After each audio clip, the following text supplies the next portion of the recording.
Hello everyone, welcome back to the channel. આજે હું લઈને આવી છું કાઠિયાવાડી કઢીની રેસિપી. એકદમ ખટમીઠી કાઠિયાવાડી કઢી અને ખીચડી હોય એટલે શું જ જોઈએ. સો ચલો જોઈ લઈએ આ પરફેક્ટ રેસિપી.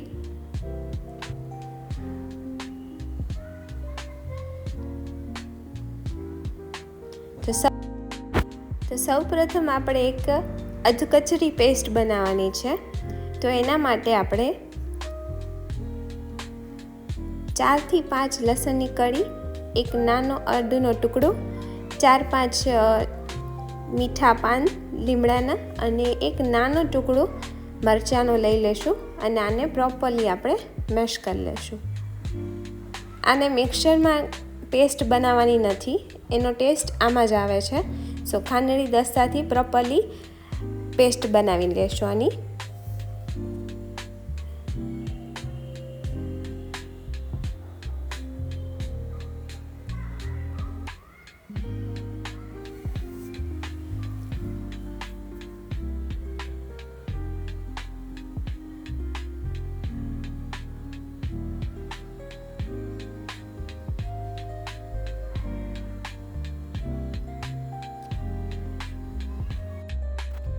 સો આ રીતે રફ પેસ્ટ બનાવવાની છે આપણે. તો આ પેસ્ટ આપણી રેડી થઈ ચૂકી છે.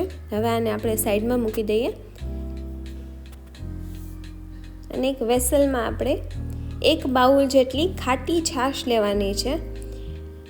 તમારી પાસે ખાટી છાશ અવેલેબલ ના હોય તો એ છાશમાં આપણે અડધું લીંબુ નીચવી દઈશું. હવે આમાં 1 ચમચી કે 1.5 ચમચી જેટલું ચણાનો લોટ લેવાનો છે અને એને પ્રોપરલી મિક્સ કરી લેવાનો છે. હવે એમાં આપણે 1 ચમચી મીઠું અને લાસ્ટમાં 1 ચમચી જેટલો ગોળ નાખશું, મોટી 1 ચમચી. હવે આને આપણે ધીમા તાપે ઉકળવા મૂકી દઈશું.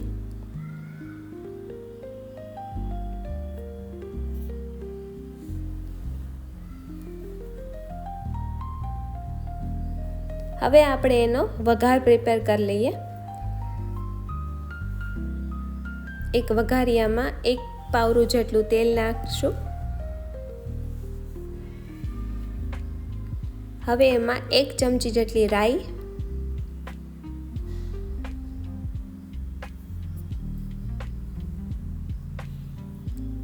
હવે એમાં સૂકા મસાલા નાખવાના છે આપણે.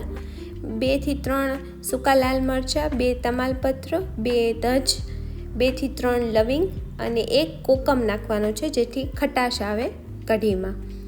તો આ બધું આપણે નાખી દઈએ.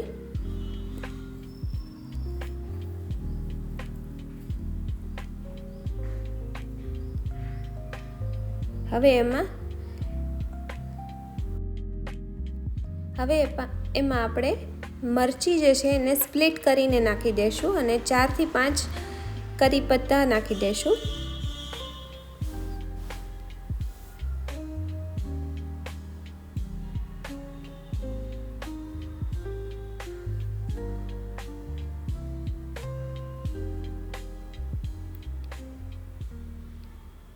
હવે એમાં ટમેટા, મરચાં અને કોથમરી સમારી લીધા છે એ એડ કરી દઈએ.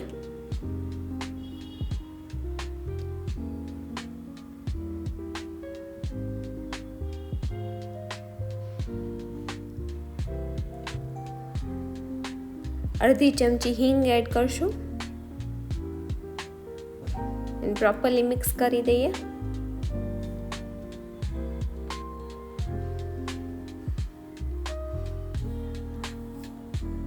હવે આપણી પેસ્ટ બનાવી હતી એ આપણે એડ કરી દઈશું. આપણે પેસ્ટ પહેલાં એડ નથી કરી બિકોઝ અગર આપણે પહેલાં પેસ્ટ એડ કરશું તો પેસ્ટનો મસાલો જે છે એ પહેલાં બળી જશે. સો આ પાકી જાય એટલે પછી જ એની પેસ્ટ એડ કરવાની છે.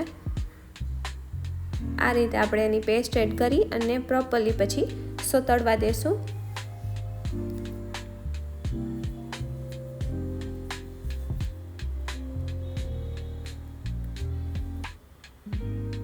તો આપણો વઘાર પ્રિપેર થઈ ચૂક્યો છે. હવે આપણે એને આપણી કઢીમાં એડ કરી દઈએ.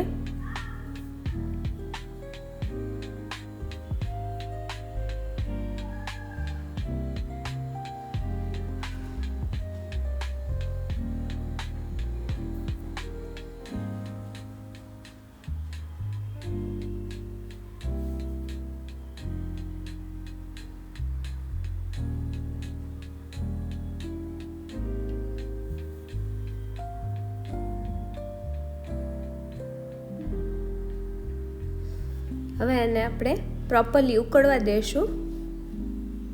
તમે જોઈ શકો છો એકદમ ઘટ એવી ખટ મીઠી કઢી હવે રેડી થઈ ચૂકી છે.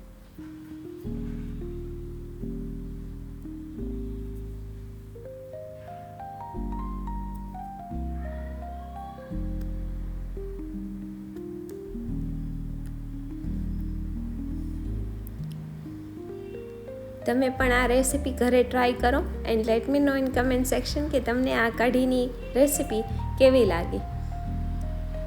Thank you.